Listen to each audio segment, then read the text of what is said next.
Merci. C'est toujours un peu bizarre de se faire applaudir quand t'as rien fait encore. J'ai un peu l'impression d'être un Make-A-Wish. Donc, s'il vous plaît, baissez vos attentes, guys. On va tous avoir plus de fun. Je sais que certains d'entre vous êtes peut-être surpris de me voir sur scène faire de la comédie. Tu sais, j'ai pas l'air d'un gars qui parle à un microphone. J'ai plus l'air du gars qui fabrique le microphone. Je vais, je vais quand même essayer de vous faire rire. J'insiste sur le mot essayer. Tu sais, j'ai aussi essayé de passer mon cours de physique. Je suis maintenant en sciences humaines, donc c'est pas très bien passé. Dès que j'ai reçu la note de mon premier examen, je l'ai dit à ma sœur. Je lui ai dit que j'ai eu 34.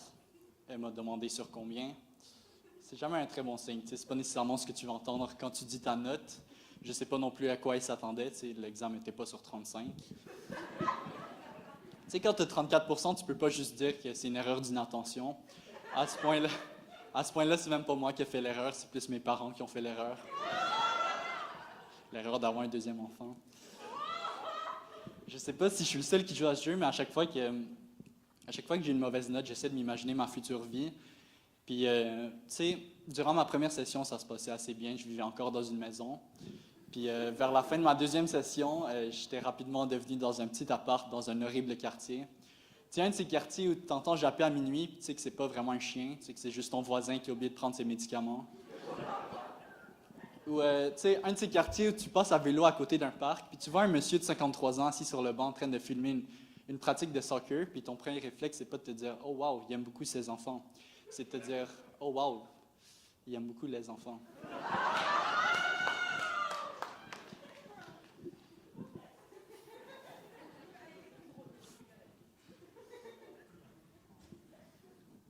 J'ai quand même dû arrêter de jouer à ce jeu parce que c'était pas bon pour ma santé mentale.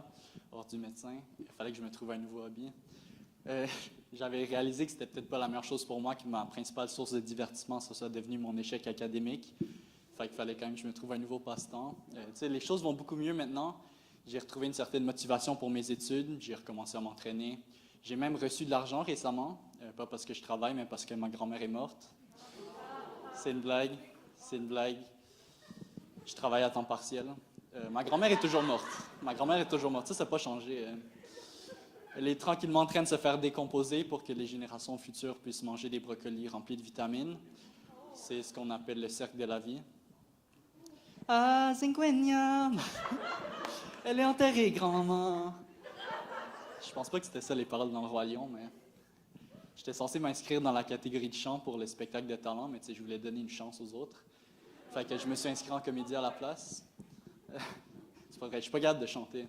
J'ai pas la voix pour, je pense pas que c'est la carrière pour moi. Si ma voix avait une apparence, je pense qu'elle ressemblerait à Manon Massé. Fait que, c'est méchant, elle m'a rien fait. Elle utilise probablement son temps libre pour nourrir des orphelins, puis je suis ici en train de l'insulter devant 150 personnes. Fait que, ça révèle pas que je suis une très bonne personne. Je sais que ça sonne horrible de rire de la mort de ma grand-mère, mais elle a une vie incroyable. Donc, à la place de me concentrer sur la tristesse de sa mort, je préfère me concentrer sur ma nouvelle prospérité. Parce que dans son testament, ça disait de me léguer 1 000 $ pour chacune des fois que je lui ai souhaité joyeux Noël. Donc, j'ai reçu 1 000 $. Et avec cet argent, j'ai commencé à investir. En général, j'essaie d'éviter les compagnies qui ont des pratiques que je ne supporte pas. Apple, c'est un excellent exemple. C'est une bonne compagnie, mais je ne vais jamais acheter leur action. Je ne sais juste pas comment le PDG dort le soir quand il paie des enfants chinois 70 sous par heure pour travailler dans des usines. Je pense que, on est tous d'accord que c'est une horrible pratique, parce qu'il y en a qui le feraient pour 50 sous au Bangladesh. C'est comme, come on, man. Tu gaspilles de l'argent. C'est quand tu vas commencer à leur donner des pauses. Dégueulasse. Des fois, j'ai l'impression qu'ils gèrent un organisme de charité. Évidemment, je ne suis pas sérieux. Il y a quand même certaines compagnies que j'essaie d'éviter pour des raisons morales. Les compagnies de cigarettes, c'est un très bon exemple, parce que je suis assez contre l'acte de fumer, sauf dans certaines situations. Des fois, c'est correct d'avoir 1 ou 2 cigarettes. Je ne sais pas moi, si tu es à l'intérieur d'une garderie. Là, c'est correct d'en avoir 1 ou 2. C'est vrai. Je m'excuse, j'ai un problème. Je dis beaucoup de choses stupides. Je vais probablement finir ma vie dans un hôpital psychiatrique, donc laisse-moi en profiter pendant... Qu'est-ce que... Laissez-moi en profiter pendant que mon cerveau marche encore. Ils vont probablement me mettre avec les gens qui pensent qu'ils sont la réincarnation de Jésus juste parce qu'ils ont la même barbe ou juste les mêmes initiales que lui. c'est une autre raison de rester optimiste. Je sais que j'ai tendance à être pessimiste, mais ça m'arrive d'être optimiste. À chaque fois que je performe, j'ai cette fantaisie que la fille de mes rêves va être au premier rang, qu'elle va me trouver cute, qu'elle va rire à toutes mes blagues et qu'elle va même se mettre sur son seul genou pour me demander en mariage.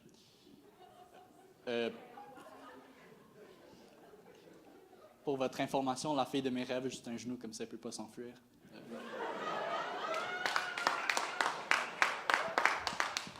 C'est plus facile de la rattraper. Je suis pas un psychopathe, juste un romantique. Juste un gars qui croit encore en l'amour. C'est pas vrai. Dans mon imagination, ce serait marié. On aurait une belle maison, un beau garçon et une fille qui me ressemble. On aurait eu un chien qu'on aurait adopté, un chien qu'on aurait probablement fini par euthanasier, malheureusement. Pas parce qu'il y a des problèmes de santé, mais juste pour donner une leçon à mes enfants. Ils doivent apprendre à manger leur brocoli, tu comprends? Votre arrière-grand-mère n'est pas morte pour rien. C'était la dernière blague sur ma grand-mère, je vous le promets. Je veux pas qu'elle soit fâchée comme moi en enfer. Non, j'espère qu'elle n'est pas en enfer. T'sais. Si j'avais à Paris, je dirais qu'elle n'est pas en enfer, parce qu'elle était bouddhiste, donc elle s'est probablement réincarnée en un des enfants chinois qui fabriquent les iPhones. Donc merci pour la technologie, grand-maman, c'est très apprécié. Il y a vraiment des gens qui pensent que je suis un psychopathe à cause des choses que je dis, mais c'est pas vrai. Je suis allé voir une spécialiste et elle m'a rapidement dit que je n'étais pas un psychopathe. Puis j'étais assez surpris, pas vraiment du diagnostic, mais plus de la vitesse à laquelle elle a fait ce diagnostic.